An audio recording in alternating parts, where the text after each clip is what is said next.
Hi, everyone. Happy Friday. It's Councilwoman Jamie Torres with the weekly wrap up. This is our time to let you know what happened in council this week and give you a preview of what's coming up. Thanks for joining us. Want to start with a couple important holidays and acknowledgements in September. This is when we start Hispanic Heritage Month, started on September 15th and goes through the middle of October. So there'll be a lot of festivals and events happening that I hope folks are plugging into. Council passed one of its proclamations recognizing our arts and culture organizations. We want to thank them for being at council this week, and just thank you all for doing what you do to keep our community and heritage and culture alive, particularly in teaching our young folks. We had in Lakesh at council who performed one of their mariachi songs, one of the youth mariachi groups, but really joined by some amazing organizations, and there are so many more that are out in Denver, and it's just such a strong network and sector of the community. So thank you all for doing what you do. There will be more proclamations coming, as we want to make sure that we're sharing all of the ways that we honor and acknowledge our community.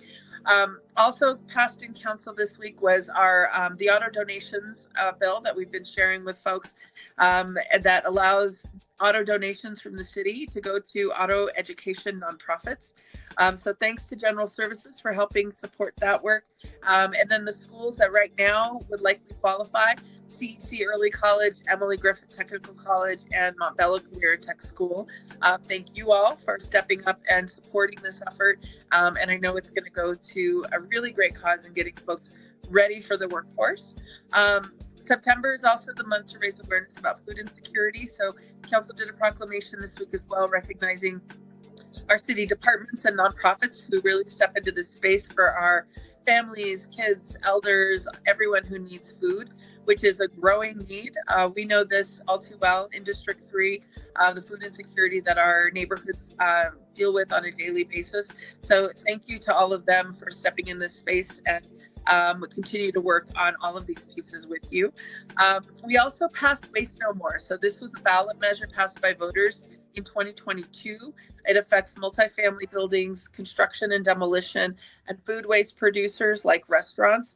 One of the things that I'm looking forward to is the rules and regs to try to make sure that we're acknowledging when we have construction on our roads that the city is doing, like West Colfax pedestrian, the construction that's coming to Morrison Road, that we're not further disadvantaging restaurants that are on those locations with these enforcements. So we will make sure that folks know what those are going to be like and what to expect.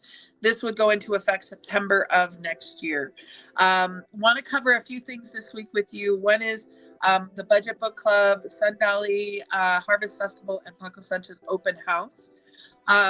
Budget hearings start next week. We'll be hearing from some of our biggest city departments about what their budgets will look like and include and exclude next week. I'm happy to be part of Councilwoman Lewis's Budget Book Club. And it's just a series of events that you are invited to get involved in as we prepare for this 2026 budget. The event is an open space. You can engage with and offer feedback on different parts of the budget, give us ideas on questions and priorities that you have. And the next one will take place in person on September 24th, 3:30 p.m. at Whittier Cafe. It'll go for several hours. So don't feel like you miss out if you can't get there at 3:30. It's an open house event, so pop in when you can. Sun Valley Kitchen, one of our favorite organizations in Sun Valley, is getting ready with pumpkin crafts, farm animals, a local market, community resources. And this happens tomorrow, so Saturday, September 20th, from 1 to 4 o'clock. Stop by if you're able. And bring your kids, because you can definitely get free meals and some great food and pet some farm animals that you never really get to see. Paco Sanchez Open House. So finally, coming to Rudy Rec Center next Thursday is an open house for Paco Sanchez Park.